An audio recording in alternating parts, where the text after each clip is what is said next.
So it's come to my attention recently that there are a lot of people who are trying to replicate what I'm doing in Ukraine, what I did in Iraq, and I see you. I understand that you have a good mind about it. I'm not trying to judge your reasons for doing those things, but I do want to make the point, I'm not a recruiter. I'm not here trying to say, yeah, do what I did. It's so fun. It's so cool.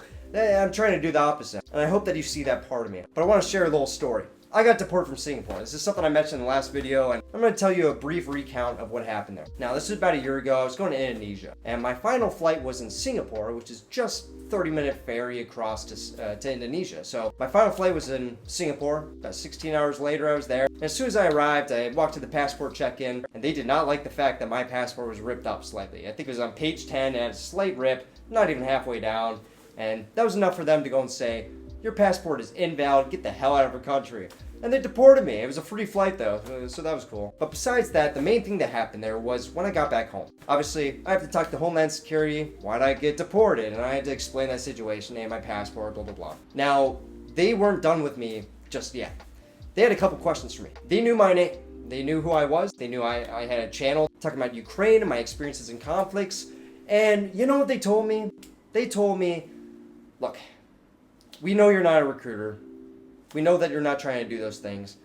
Just be a little careful about what you post, because we have a lot of people, who are trying to get to Ukraine right now, trying to do things that you did because they watched your channel. Subscribers of mine, probably some of you are watching right now, and they're going there with airsoft equipment, which I guess my last video doesn't help out with, but they don't have any military experience. They are not prepared for this. They're not physically fit. They're not ready for this, but they see your channel and they think, okay, this guy did it, I can do it. If you were asking, how do I join this or that? I respect your decision. I'm not going to stop you. I'm not going to tell you don't do it, but I'm also not going to tell you to do it. I'm not going to give you advice. I'm not there. I'm not in that position. My videos and my experiences on this channel are just that. They're just my experiences. I'm just sharing what I went through. And one thing I want to mention is it's not all pretty and clean. When I get back to the US, I am constantly terrified that one day they're going to press down on me hard and say, why did you do this or that? But it's just a fear of mine. That's something you should have knowledge on my channel. I see your messages. I respect your decisions, but I'm not here to go on to tell you what to do. Disregarding all of that, what are some things that I recommend? What are some things that I would recruit you to do?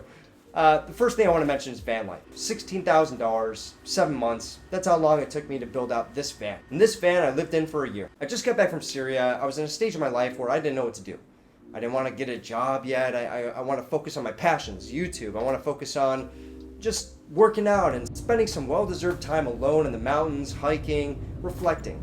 That's exactly what I did for that year. I met some amazing people. I got to see places I never thought I would be able to go to, and it was an incredible time. So that's something I would recommend. You don't need $16,000. Maybe you just need $10,000. Just get an old beater van, put a mattress in, get a little cooler with some ice, and you got yourself a fridge. But just coming from me, I'm a pretty wild dude, as you know. Van life is definitely something I would look into if you're in that stage of your life. I've been there before. I'm probably there right now. $600 a month, that's how much I lived on. It was $300 for diesel, $300 for food, and that was about it. I have a van tour video that I made that actually popped off when I was in the van, and it helped me pay for a lot of mechanic issues and stuff. I would recommend watching that if you're interested, as well as a build tour where I walk you through the entire process of building every part of my van, the plumbing, electricity, the carpentry, the painting, everything. Besides that, we also have traveling.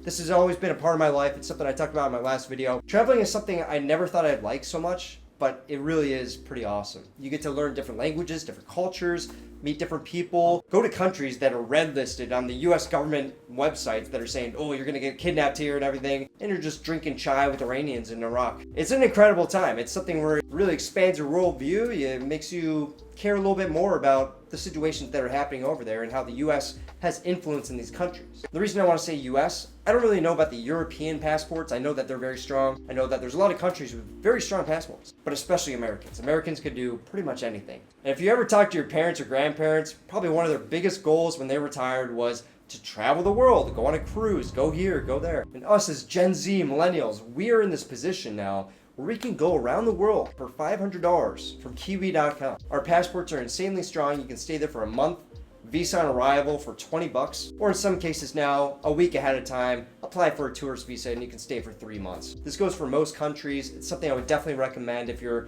in that spot in your life, you don't really know what to do. Go to somewhere else, make some memories, and that's all the advice that I have. I really don't like the idea that I'm trying to portray myself as, Mr. Macho cool guy because I went to war.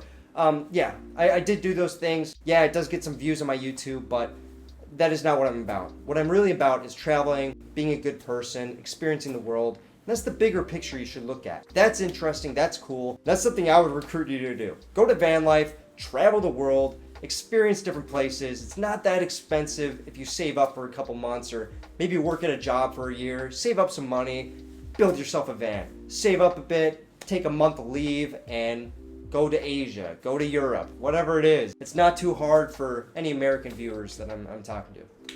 So, anyway, thanks for listening, guys. I hope you got something from this. I know that you guys have massive hearts. I see you in the comments. I know that the people, I've talked to many of you. I actually met one today. We had a family lunch. I really appreciate you, dude. You guys are good humans. I know that. I just want to make sure you don't get the wrong idea. I hope you understand what I mean. Anyway, thanks for watching. Hope you enjoyed the video, learned something, and anyway, I'll talk to you guys in the next one. Peace.